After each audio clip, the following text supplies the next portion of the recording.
Rick Horrow, Facebook Live. Thank you for watching. Happy holidays, Happy New Year. One of the best times of the year, by the way, for a lot of people who are roped into or otherwise committed to watching those 41 bowls, the end of the NFL season. And the economic impact is quite significant all across the board.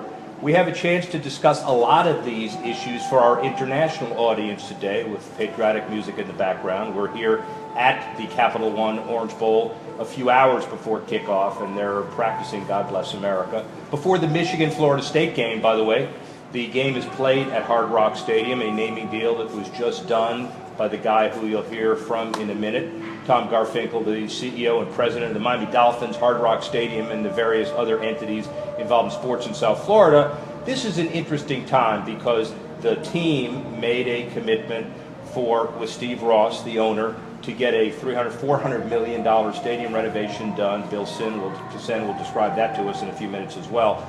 But here is the economic payback time. Out of Steve Ross's pocket, Dolphins in a historic playoff run. For the first time since 2008, the town went from, yeah, here we go again, to excitement that I haven't seen in my 9,000 years as a Miami resident, clearly since 1972. And now we have the Orange Bowl, Michigan, Florida State, with the economic impact that we will have described to us by the guys who are involved with the Orange Bowl Committee. But let's turn our sights to, I guess we talk Michigan, I guess we talk Orange Bowl Committee, I guess we talk Dolphins. Tom Garfinkel, President and CEO of the Miami Dolphins, Hard Rock Stadium. How was that for an intro? It was too great. long. Sorry about that. Thank you, Rick. Yeah. I appreciate that. Great to be here. Yeah, so the first thing is, when you came on board, the Dolphins were, I guess the season before, maybe they were 6-10. We don't really remember. It all kind of comes together. The stadium issue was still up in the air. The Dolphins brand had some work to do, let's say. Steve Ross had bought the team for $1.1 billion. He said earlier that the reason he did it was because he could. Turned out to be an incredible investment. But really significant challenges when you first started coming on board here, weren't there? Well, there were some challenges. I think we were 32nd in the league in profitability, 32nd, I think, in season tickets at the time. But, you know, we had one thing going for us, well, a lot of things going for us, but one thing in particular, and that was having the best owner, I believe, in sports, who is very committed to South Florida, very committed to the people in this organization, and certainly committed to winning. And you know, so when you have an owner like that who's that committed, it really just takes a change in culture. And I think, you know, we're able to change the culture in the business with regards to bringing in some new leadership, changing the way we do some things, and then certainly now with the hiring of you know, Adam Gase as our head coach, there's been a significant change of culture over in the football building as well. See change in a lot of different contexts, and the Dolphin brand, for those of us who grew up here, was it. Hurricanes were second. Heat probably third, Marlins when they won their World Series, but everybody was waiting for the excitement that's basically happened overnight.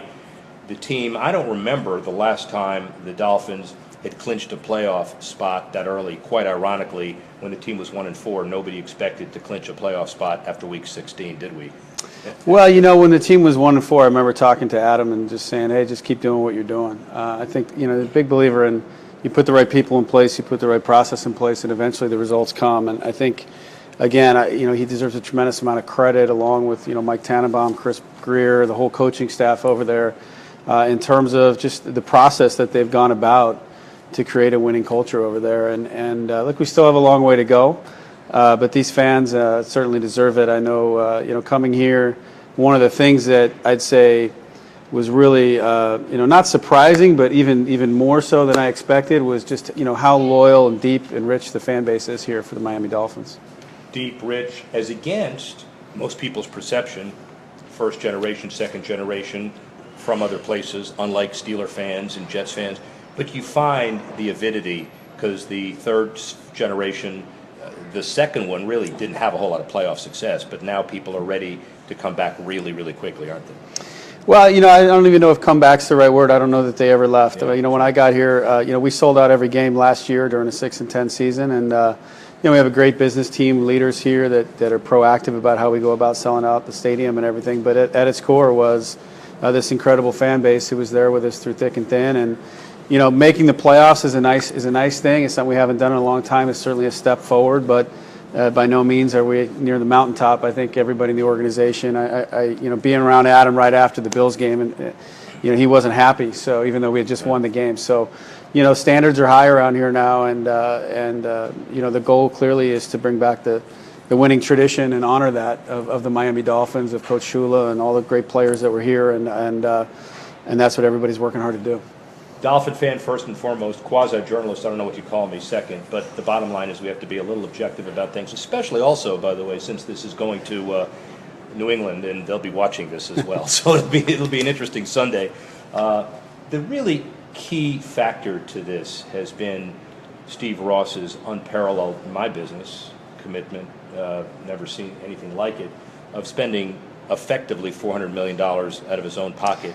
Well, it's north of $500 million now. Now it's 500. And the commitment is the right word. I think Steve has stepped up, privately funded $500 million renovation of what is now feels like a new stadium. Yeah. And I think the stadium has created home field advantage for us this year. I think the roof canopy has created a better fan experience, along with the clubs and the new seating products and a lot of things that we put in. But it's definitely louder in here, and it's full, and Hard Rock Stadium's a great place to watch a game. Well, and from an economic perspective, it's a business show.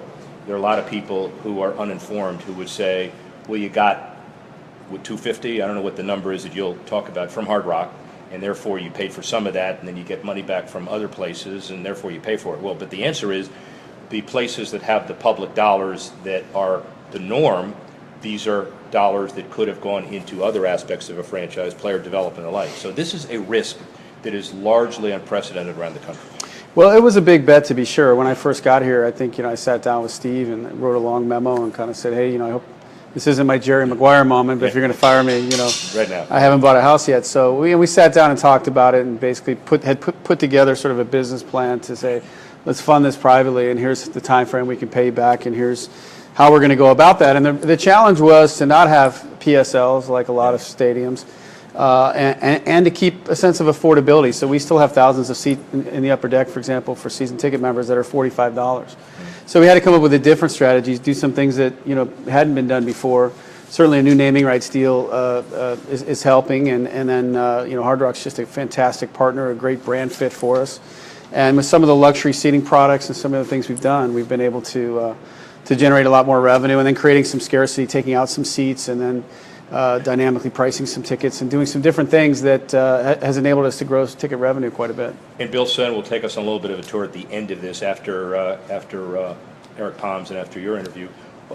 What are a couple of the business trade-offs, without getting too specific, but give us an idea of where you take out X and you add X and you amortize X and you come out ahead? I mean, give us a couple of examples of that kind of thing when you went through this analysis.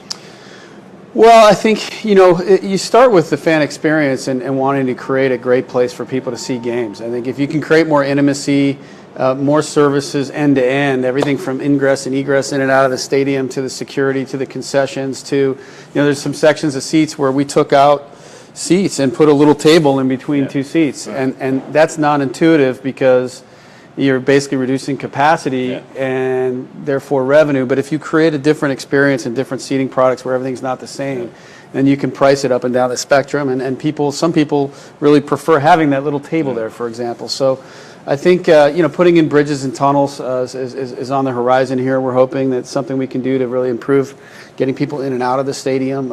So there's a number of different things that we did, but I think trying to look at it differently and just try to create a world-class venue. Well, and part of that too is the tunnels is a good example. There is no direct ROI return for a lot of the business decisions you made, a lot of indirect, a lot of brand benefits, but in a few of those areas, the vision controls, not really just an immediate return on investment. Yeah, and it's really based on experience of going to events and being sort of what I'll call a bad consumer. I'm kind of a picky consumer when it comes to things, and that doesn't make sense. Why do we do things this way? What if we did it this way? An example is I hate waiting, in valet parking, for example, at an event. The worst part is the drop-off is great. The pickup's terrible because you're waiting in line for your car. And you can see your car, but you can't get it, right? Yeah. So we made the valet in our VIP areas. You drop off your car at the valet. You go into your seats, and then you walk out. There's a concierge. She said, "Mr. Horrow, here's your keys." You go walk out to your car's parked in your spot, and you drive right out. So little things like that where we try to look at it differently and say, and not based on anything we saw anybody else doing necessarily, just like, well, what's the right way to do this? If I were the customer, how would I want it? And try to do things that way. Concierge is a good line, and I've heard that from you more than once. And basically, it's equivalent to a concierge at a luxury hotel and how you'd serve people. It is, yeah. I think, when you're sitting in our luxury seating, it's what we think one step above premium, where we have a special lane you come in and out of with no traffic.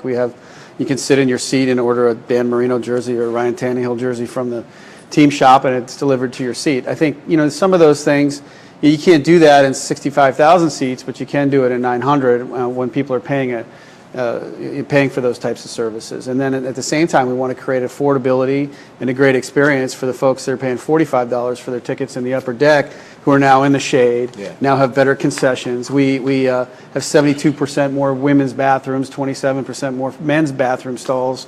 So there's less lines at the bathrooms. We're cleaning them twice as often. All of those types of things create a great experience as well.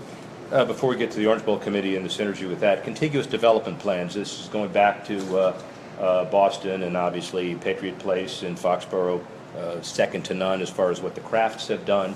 There are a lot of other development opportunities, the new stadium in LA, and on and on and on. What about here? Well, I think we're focused first and foremost right now on the experience in the stadium itself, and then as we work hard now to bring other events here, world-class events, we do consider this now to be a global entertainment destination, and whether that's concerts, whether that's other sports, other types of events, we plan to bring in world-class events to this venue, not just world-class football events like the Orange Bowl here today, but other events as well. And as we do that, there may be some things in and around the stadium that change as a result. All right, now let's imagine, folks, that Tom Garfinkel is dressed better than he is, which is not hard to imagine. This is pregame. It's pregame. And he's Orange Bowl committee today. He morphs into that. So let's put on your virtual orange jacket. And he's an Orange Bowl committee guy. So that, by the way, presumes neutrality. The owner of the team, as you know, is a Michigan guy. Tom's a Michigan guy. So you can't even talk about Michigan today? You got to be neutral? Well, I can say go blue, but yeah, I'm not wearing my Orange Bowl committee jacket at the moment. Right. But I will. When I put the jacket on, I will remain neutral. And but it's a great story. I went to the University of Colorado undergrad, went to Michigan for graduate school, and I came out here as a student for the Orange Bowl twice when the University of Colorado played Notre Dame back in 1989 and 1990, and so to be out here as a student with, I think I had breakfast, lunch, and dinner at Denny's because that's all I could afford at the time when I came out to Miami every day, and to now have a jacket and be on the committee and be here at the stadium is quite an honor for me. Hey, a good game. Your Colorado Buffaloes played last night against Oklahoma State. Very well done last night. That's okay. They had a great season. And, had a great season. That's the beauty of both. Some people play well and others don't. You international audience people, you're not going to know. And luckily for Colorado fans, international people won't know what happened last night, nor will they care. So Orange Bowl committee, Orange Bowl game, college football rotation.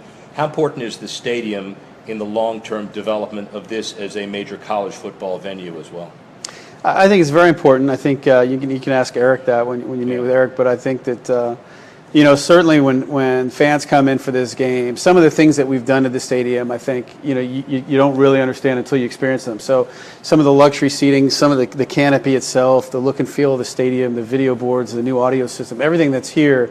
When people come in, they tell us afterwards, wow, this was really incredible. So I think that I think the Michigan and Florida State fans are really going to enjoy being here. Florida State was here earlier in the year to play Miami at night. Great game, great environment. And I think it'll be an even better environment here tonight. And you're a stakeholder in the long-term college football process, not a conference guy, not a university guy, but a landlord nonetheless. Where is the playoff / major bowl / secondary bowl process going? You wave your magic wand, what does it look like? Well, I'm not the expert there, but I will say as a college football fan, right, and that I like the playoff system. I like the way things are set up now, the preservation of the bowls. There's so much rich tradition and history there, and I'm not sure going to 8 games. My personal opinion, it makes a ton of sense. I like having or going to 8 teams rather. Right. Makes a ton of sense. I love the way it's set up now. I think I think it's working well. I think at some point you got to have a cutoff. You know, it's different than basketball. You can't play 64 teams. You'd be playing up until July 31st. So you felt the same way if Michigan had beaten Penn State and was fifth out? Yeah, I would. I would. I just think you play the games and then you see who ends up there, and there's always going to be some controversy every year, regardless. But at least now they play a couple games to find out who's the best team in the country. Orange Bowl linchpin, really important. Rotating national championship semifinals important as well. So college football and the University of Miami's come back. Not that they ever left, but where they're going under Mark Richt. Looks like college football looks pretty good as far as this facility is concerned. Yeah, no question. Coach Rick is a huge boost to the program. I know everybody at the University of Miami is very excited, and the Orange Bowl is one of the best bowls in the country that there is. So we're very honored to have the Orange Bowl here. We signed a new 12-year agreement last year, and happy that they're going to be here for a long time. And having Michigan play Florida State here is like having a playoff, almost having these two here and having this matchup. The demand for the game, the fans, was tremendous, and we're just expecting a great game tonight. Before I let you go, let's talk a little bit about the other events in here. World-class soccer, concerts. It's not a publicly subsidized facility. Obviously, you got to make it pay for itself. You've got to make the operations pay for itself, but this is not just a stadium for the Miami Dolphins, right? It's not. We'll have obviously the Dolphin games, the University of Miami football games, but again, the Orange Bowl here tonight's an example of a world-class event. As we've got a deal with the Brazilian national soccer team. Before the renovation, we had Brazil play Colombia here. We'll do more events like that. The International Champions Cup that Steve Ross and Matt Higgins own and manage will be here as well. We'll have world-class soccer through that venue, and there's some other exciting things we're working on that we're not prepared to announce yet that I think everybody will be very excited about. But whether it's soccer or even other sports we're talking about bringing in, and certainly concerts, I think this can not only be a 50,000 seat venue for concerts. We've got Coldplay and Metallica coming this summer, but we're talking about doing some configurations and things where we create some intimate concert venues here and do some resident artistry and some things like that as well. And we'll talk about the renovation, phase 1, phase 2, what's happened with it. This is a big night tonight as far as showcasing it to the college world. Super Bowl 3 years? Super Bowl in 2020, yeah. So the 2019 football season, we're honored to have the Super Bowl here. It'll be the 100th anniversary of the NFL, so it'll be quite an important one from that standpoint. And the whole jousting about who would get the 100th anniversary of the NFL Super Bowl, there's a big discussion about that.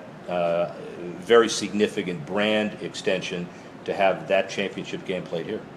It is, and appropriate. I think we're tied with New Orleans for the most Super Bowls of any geography, and I think this will put us over the top here in the short term until they get another one. But I think, again, what we've done with the stadium, some of the luxury seating, some of the things that Bill will show you, these giant seats with legroom, with TVs in front of them, with a world-class club that underneath. I think when the celebrity world that attends Super Bowls sees this opportunity and sees what these seats are and sees, right here in South Beach, what a better place to have a Super Bowl than South Florida, to have, the beach and the hotels and the restaurants and the weather and everything. So we're looking forward to showcasing the stadium and putting on a great show for everybody in the NFL and everybody who comes. And hopefully we're in the Super Bowl. Oh, by the way, I didn't even talk about that. So we've got 2 more seasons to get ready for that. But now, I got to tell you, the expectations that have been created before the playoff win or loss, and we're taping this on December 30th, the mediocre seasons are gone. No more mediocre seasons, right? Well, I can't promise that, but I can promise you that everybody over there in that building is working their tails off and with one focus in mind, and that's to win. And I'm proud of the way the organizations come together, the culture of the organization, the togetherness and the single-mindedness to put a winning product on the field for these fans. And then one more. We started with Steve Ross. Let's end with it. All of the major events you just talked about, the Super Bowls, the College National Championship, the Orange Bowl, the concerts, the soccer events, obviously the Dolphins playoffs. The economic impact on an annual basis, have we calculated that? Have we guessed at it? I won't venture to throw out a number. Yeah. There have been many, a lot of research done on that, and I'll just say it's very significant. It's particularly I think, for example, we had a Jay-Z Beyonce concert here a couple years ago, and I think half the tickets when we looked at them were from zip codes outside of South Florida. So, this is a destination, and when we call it a global entertainment destination, destination's an important word because people will come to South Florida to see games and concerts and events and things that, they may just look on the map of a concert thing and say, well, we want to go there. Yeah. And so we really do view it as a destination. We do bring people in for these types of events, and I think as evidenced today, the contingency from the University of Michigan is going to be very strong tonight. And I was seeing on social media there's a whole plane full of people coming down, and there was an older gentleman leading the fight song "Hail to the Victors" on the plane, and the whole plane was singing. So that was just one plane load of fans 2 nights ago coming down. The hotels are full, and there's a lot of blue and maize and blue around South Beach right now. Yeah, but you can tell he's not subjective about any of this at all. Honestly, well, Florida State's just going to drive down. They would be here anyway. It's easy for them. They'll be here. They'll be here in full force. Yeah, they're singing, but they're singing in their own cars. I get the distinction. Right. The other bottom line point I wanted to make is if it's a $500 million, if it's $1 billion economic impact, he didn't say we don't know what the number is, but this is not a team or a Steve Ross balance sheet victory. It's a region, it's a community victory. These are numbers that really show up primarily on the community's balance sheet, largely because of the stadium renovation. No question. I mean, I think, listen, it's going to it takes a little bit of time to pay back a $500 million investment in the stadium. So by no means is this a cash boon, this game tonight, for example, for Steve Ross or for us. This is a real great thing for South Florida, and I think Steve is the committed owner that he is, and the person that he is. He cares about South Florida. He wanted the Dolphins to be here for a long time. He wanted the stadium to be here for a long time for Joe Robbie's legacy, for the Dolphins' legacy, and for everybody in South Florida to enjoy. And I think that's what he's created here. All right, so now we're going to talk about the Orange Bowl Committee. Eric Palms, who is the CEO of the committee. Where's Eric? Larry Wall, who has been the PR guy at the Orange Bowl Committee for about 9 million years between his doc company. Where's Eric? Get Eric over here. Thank you. So really, really appreciate it. Thank you very much. I should give you a little bit of advice. You want to probably get dressed before the game. All right, thank you, Rick. Appreciate it.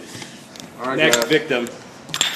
Thank you, guys. Thank you for everything, man. Appreciate it. Tom, I'll see you a little later. Thank you, man. Appreciate it. All right. Hey, where do you want this? Want it right there. Jason, you're hanging around for a while, aren't you? Good. I want to make sure. Like this? Quality control. Jason Jenkins, by the way. Who? I got it. Okay. What's all that? Is that all good stuff? Credentials. This is it? Yeah, that's perfect. And by the way, you're live, so don't say anything stupid. That's really good. So 360. First of all, Eric Palms, who has been the chief executive officer of the Orange Bowl Committee for 10 years. 10 years. But has been with the bowl for 23 years. 23 years. And it's an amazing transformation, and we'll talk about the economics of the bowl in a minute. These jackets are coveted around the community. Yeah. There are 360 members? 360 members of the Orange Bowl and Committee. Full-time staff. How big is your staff now? We have 28 full-time employees, and then we supplement it with a lot of college students that are looking to get into the sports management business. Yeah. We'll probably get up to around 70, 75 at the peak of the bowl season. And, the strength of the Orange Bowl Committee is the committee, 360 members, but they got to have the professional staff to supplement the business end of it. And then you have probably 1,000 volunteers on top of that. So a lot of people. 83 years ago when Bucknell beat Miami 26-0 year one, and I know you were there. Did you ever think it was going to be this big?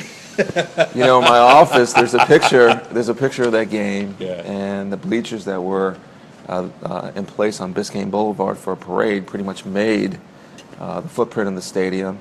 And to think that here we are 83 years later, and the mission statement really hasn't changed all that much. It's for economic development. It's to bring something for the residents to enjoy.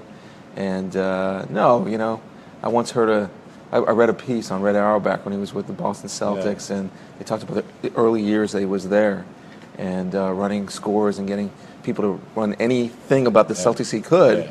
And I'm sure that's what it was like for the Orange Bowl in its origins. But just a tremendous story and a great historical piece for South Florida. Well, so the economic impact is 220 some odd million according to the studies. Yeah. When you had both games, which was 2013, Yeah. remember we had the national championship, but then the Orange Bowl game with FSU and Northern. Illinois, Right. nearly $300 million. But it's concentrated in December. Frustrated is the wrong word. Are you? Is there a way that the news coverage? Do you feel like you're kind of ignored the other 10, 11 months a year? How do you feel about an event that basically thrives in September and prepares for the other 11 months? Maybe? Yeah, the Capital and Orange Bowl is the signature event of what we do, but we do a lot in the course of the year. We have a lot of events. We're very involved in the community. So we try to stay active as an Orange Bowl committee 12 months out of the year. A lot of what we do for the majority of the year focuses on community give back. And then we'll have some events along the way, but when you get to December and when the teams come to town, you're having, events each and every day, multiple events each and every day. And listen, this is the oldest event in Miami and South Florida. The great thing about it is no one owns the Orange Bowl. The community owns the Orange Bowl. And so we take great pride in that we're staying on the shoulders of generations of people before us.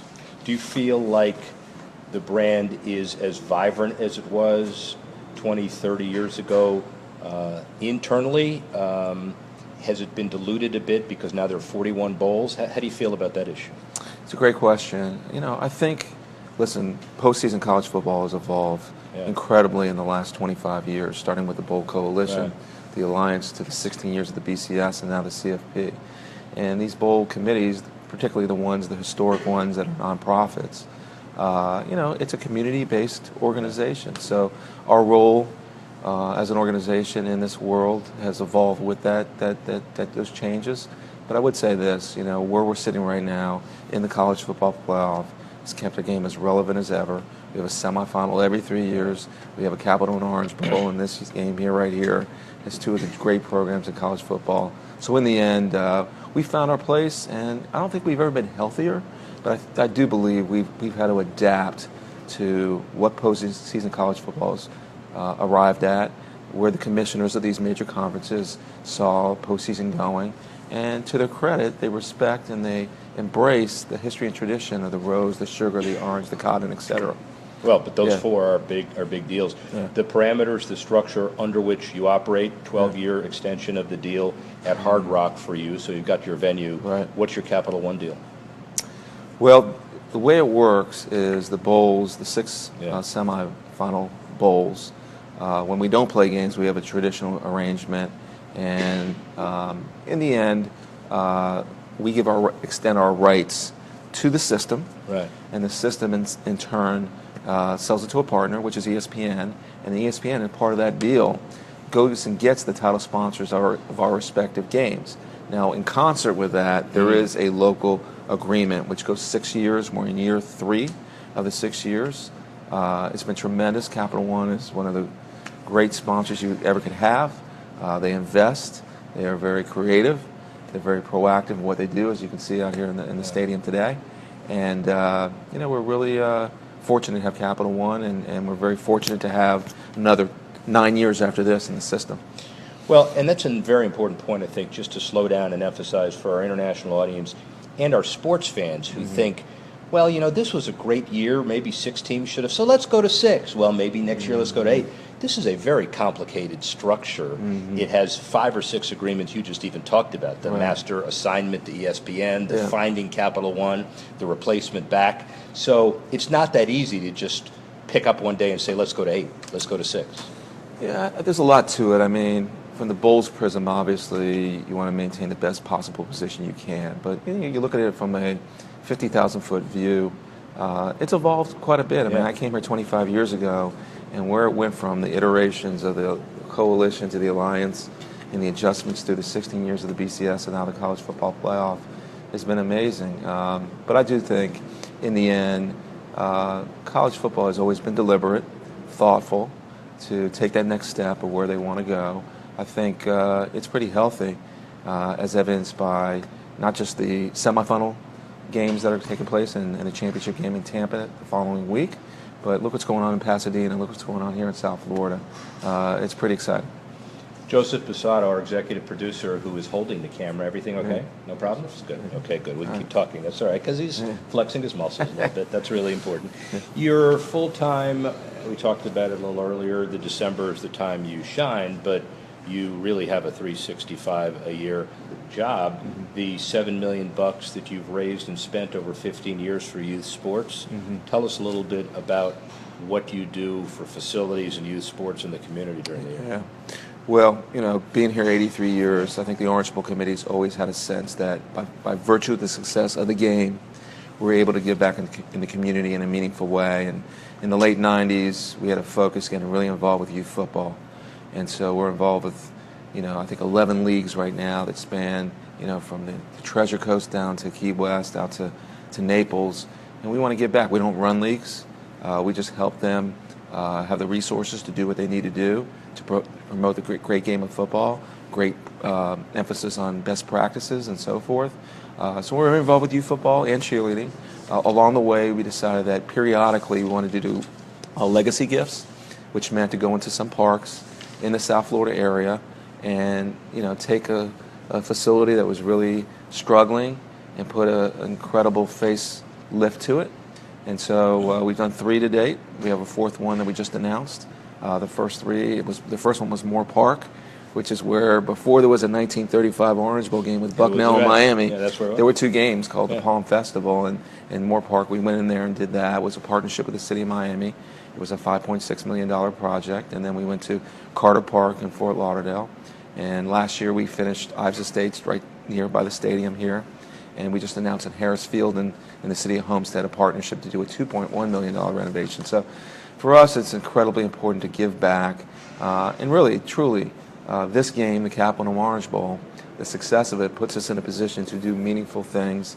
We're about to start a high school combine in February, where kids that not really at the level of the FBS, where the Florida States and Michigan's play, but some of the Division III NAIA type schools come down and get a chance to see kids in South Florida that are just tremendous and would love to play college football. I started the Sports Authority in South Florida in 80 whatever. It feels like 9 million years ago. South Florida is an incredibly fickle, incredibly difficult, some say first generational community.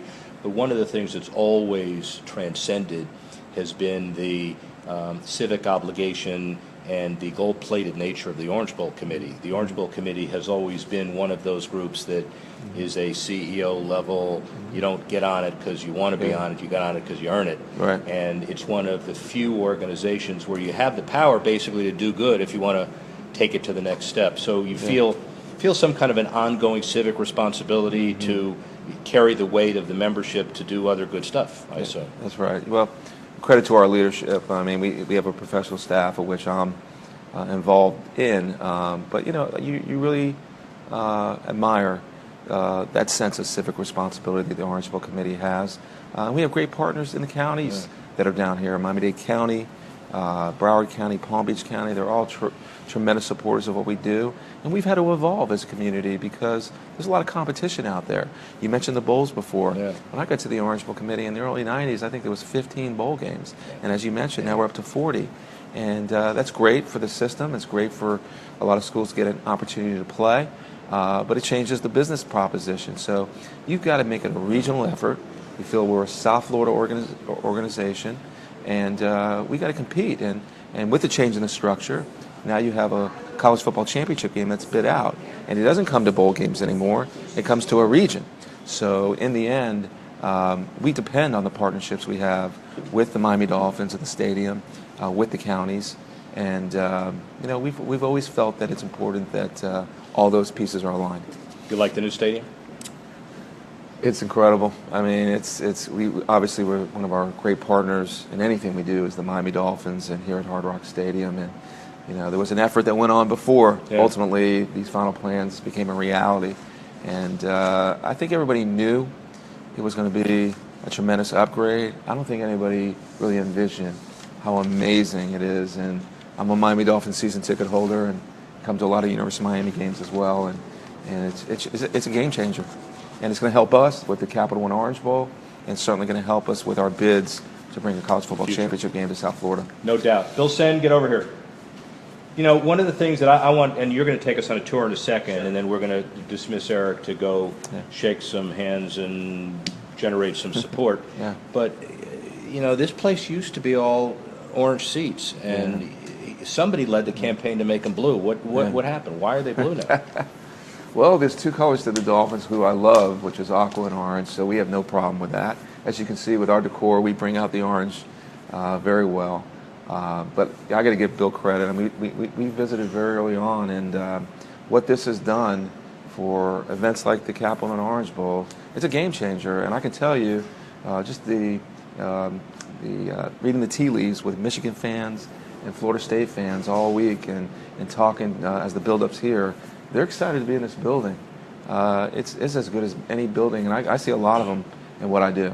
So we're honored to be here, and the Capital and Orange Bowl will thrive. Even though there's aqua seats, we're going to thrive in this building. Good. Well, I'm going to finish the interview with Bill Sen, and then I'm going to find you, and I'm going to buy you a lemonade somewhere on site, if that's okay. It's great seeing you. This Fantastic, is 3 bowl games. 3 bowl games in 2 weeks. And by the way, he's not just one of those guys that says, I'll support all these other bowls. There is a relationship with the Boca Bowl and the Miami Beach Bowl, and you've been at those games.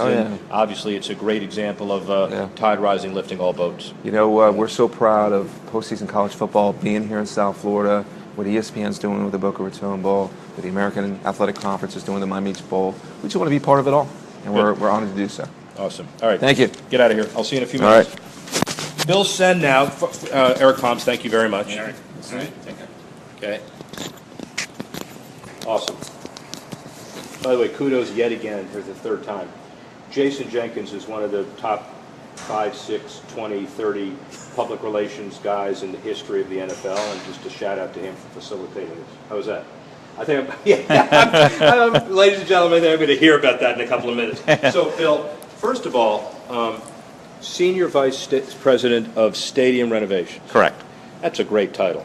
It definitely is. It smacks of short term a little bit. But It does. As I say, I was congratulating one of our employees for 25 years, and I said, I'll never make that because nobody wants to renovate for that long. Yeah, I know. It's ongoing renovations, I think. So you started when?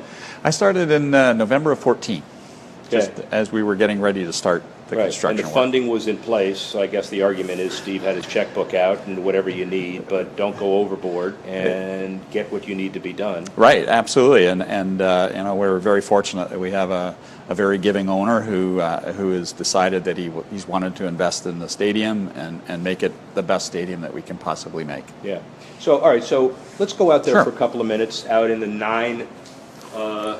First of all, tell us what the 9 is. So this club is our premier club, Right. And it has 9 suites, outdoor suites in the lower bowl, Okay. which is very unique from a stadium perspective. We good? Everything good? Yeah. Our senior executive producer, he's been doing all right. Everything good? All right, fine, no problem. You've now graduated to senior. That's great. Senior That's good. executive. Yeah. Okay. Yeah. So we've been very fortunate. The 9 is a new premium product for us. There are 9 suites in here. They have a common area that they can dine and enjoy the game. They can get out of the elements if they're so inclined to do so. But as you can see with the new shade canopy that we have, it provides full protection for our guests in this particular area. Talk about the shade canopy, because that's probably the crowning blow visually. If you want to see an iconic structure, that's what this place is going to look like. And you're absolutely right, Rick. It is truly the iconic piece of the renovation. You know, it's 630,000 square feet in size. It's over 17,000 tons of steel. The spires in each of the corners, they're cable tensioned. They rise 357 feet in the air. So it was an amazing installation process. It was interesting. Last off-season, we lifted our first piece of steel on February 12th, and we torqued our last bolt on August 9th, and we played our first game on August 30th. It was a 24/7 operation. We had over 660 workers on site working 24/7. So it was an amazing process. I heard that you were like 6'4" with shining black hair in July, and after August 12th, you look like you do now. Yes, That's what the renovation guy had. As I like to say, last off season was a bear. Yeah, exactly. Yeah. So a lot of stadiums choose the retractable roof function. A lot of stadiums choose the permanent roof function. Sure. And you did a little bit of both. Talk about the decision behind protecting the fans but keeping the field open. You know, and the driving decision for that is that we wanted to play on natural turf. So we have a new turf system that we've used here. It's a shade tolerant turf system, and believe it or not, we actually use grow lights on our off days to help supplement because of the shading of the new shade canopy.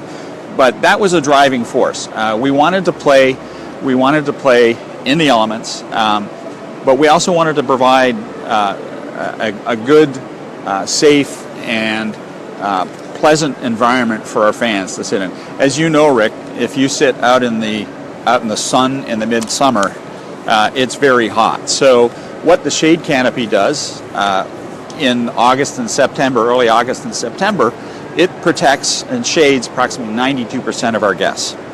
And the entire upper deck, which used to be a very hot place to sit, is now one of the most pleasant places that you'll ever sit in the stadium. So it's really made a big difference for our guests coming to the facility. Now, Coach Shula, who is venerable in these parts and my hero when I was growing up here, my season tickets are still right in the middle and will always be there. He had this method: practice them 8 or 9 times a day, make sure that they outperform and outcondition everybody. Let the visiting team sweat in the 1 o'clock games in the afternoon, and he may have lost 4 games in September in about 15 years. There's a little bit of that here now, right? Not in December, and by the way, you Patriot fans, it's going to be warm, but not that warm on Sunday. So, but what's the thinking behind all of that? Well, you'll be pleased to know that the visiting team is still in the full sun. Yeah, we know that. On all the Sundays. So that's a great thing. You people in New England, just know that, okay? Yeah. You heard it. Yeah. So no, it really truly we do have a competitive advantage. The home team is in the shade, and it makes a big difference when you're on the sidelines. You know, when we were building the canopy, one of the interesting things that we did in July, we put thermometers in the shade and in the sun on the 300 level. We found that there was up to a 30-degree temperature differential between the shaded section and out in the open air. So it's made a huge difference. And it'll continue to, obviously. It's one of those unique features of a very unique place. So tell us a little about these right here. The seats that we're looking at right in front of us, this is the 72 Club. We have roughly 800 guests that have a club that is in under the stands, just directly below us. We have 2 different types of products. We have a more traditional seat, although it's a very much upgraded seat. It's a Figueres product out of Spain. But we also have, flanking both sides of that, we have what we refer to as our living room boxes. They're part of the 72 Club. They are beautiful, large, reclining sofa chairs. You can have, depending on the option that you purchase, you can have 1, 4, or no TVs as part of your amenity package. And they all have access to the club down below. So it's a great experience for those guests. And 72, obviously, in honor of the 1972 season absolutely. team Absolutely. as well. Yeah. Amenities-wise, suite-wise, you have a number of different price points for a number of different customers with a number of different benefits. Absolutely. Absolutely. We cover the spectrum, Rick. It's we have the luxury product, which obviously is the 9 Club as well as the 72 Club. On the north side, you'll see there's 3 center sections that have access to the Hyundai Club, and so it's we have a lot of products there. We have the traditional club level, traditional suites, and we have the 100 and 300 level. And one of the neat things that we did with the installation, with the renovation program, is we've provided amenity upgrades for all levels. So that the person sitting in the 300 level, new washrooms, new restrooms, new concessions, upgraded concourse finishes. So, and as you can see, new seats, new aqua seats all the way around. So, we're bring it in inside because this is, by the way, a rehearsal. We're not being disrespectful. This is a rehearsal. So, what's the in retrospect, you might have done a little differently? Is there something that you might have done a little differently? Is it an ongoing thing? You happy with everything, or? Yeah, you know, we're very excited about what we've accomplished so far. Yeah. We've got one more phase to go, which is renovating the club and suite level, and then we have the exterior that we're doing all the new site works, reinstating all the landscaping, that sort of thing. So I think generally we're pretty happy with what we've done. We make minor tweaks here and there, but generally very happy with the process that's gone on. I hear there's some tunnels in the future. Is that correct? Yeah, we're looking at that right now. We have two of them designed in on the east side of the stadium, and we also have two bridges that we're looking at putting in place hopefully in the near future. So you're a business guy. So when you look at your plans, and you don't want to be the former director of stadium renovation, you want to be the guy who continues to do this. Sure. Do you show add-ons that add to the bottom line, or add to fan comfort, or add to the vision? Are there different kinds of tunnels? Is a good example, Well, because they don't directly relate to income, but they relate to the experience. No, they relate to the experience, but it's all about fan experience. Yeah. You create the fan experience, you create the revenues. So less renewals, less turnover. So it always works to our advantage to make a fan improvement, whether there's an actual ROI for any particular investment. Like you could look at the shade canopy and that cost $160 million when it's all said and done. By the way, everybody just heard that out. That's $160 million, and I will finish the statement, with no direct return on investment. Right. That's right. Yeah. But when you look at what it does from a fan amenity and from a guest experience point of view, it's phenomenal. I mean, the acoustics that we've now created. We are one of the loudest bowls because of the shade canopy. Yeah. We have a new distributed audio system, which is second to none. And as you can see, the video boards that we've installed are just amazing. I think Namak and Sue and Cameron Wake help with the decibel level, not just the roof. They sure do. There's no question. There's amazing excitement on the field, so it really creates. So finally, Bill Sen, give us your magic wand. What does this place look like inside out 5 years from now? Well, I think one of the things that Mr. Ross has said is that he wants to make sure that we maintain the facility in a first-class state. And that's going to be our goal. I mean, we'll always be looking for ways to improve the fan experience and finding things that we can do, whether it's enhanced audio-visual, whether it's enhanced electronics, for Wi-Fi and things of that nature. So that's one of the things that we're going to be looking at for the parking lot experience is expanding our Wi-Fi capabilities out into the parking lot. So, and a secure environment is something that we're striving for as well too. I mean, I could walk you through all the improvements that we made, but it's incredible. We've always tried to make sure that the guest experience is enhanced as well as guest safety. Guest safety, guest experience. One of the things about security too is that a lot of improvements, I'm sure, are things that are not directly noticeable to the naked eye, but yet are very important to safety. Absolutely, very much so. Bill Sen, thank you very much. Really appreciate it. We Pleasure. know the renovation's in good hands. We need to do some renegotiation with the title, ladies and gentlemen, but that's okay. We'll get the renovation up tonight. So, let me give you some perspective on this as someone who grew up in South Florida and is now spending 6 decades in South Florida. It was hard to get the arena done originally here. It was always hard to look at the Orange Bowl and say, we need something more. It's now a 4 million person market. Proud of the work that's been done here in South Florida, but certainly proud of the vision that's been created originally by Joe Robbie and then by Wayne Huizinga, who is forgotten in these conversations now with Steve Ross. But Steve Ross spends $500-some-odd million to get a facility done, has a team that's doing well today, but it wouldn't have mattered because the facility is still important, and obviously creating an environment for the Orange Bowl to have a 12-year deal with the Orange Bowl Committee, and now Michigan-Florida State is the latest manifestation of all that. It all comes together at Hard Rock Stadium. Bill Sen talks about a world-class facility Tom Garfinkel keeps the facility running as well as the franchise. So things are looking up in South Florida, but obviously things are looking up for the NFL and college football with a venue and a business plan like this. Rick Horrow, keeping score beyond the scoreboard. Speak with you soon.